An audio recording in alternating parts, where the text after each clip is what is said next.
ચલો ઓકે.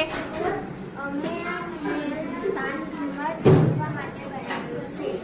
આ અમને અમારા કક્ષા મેળામાં શીખવાડ્યું છે. સરસ.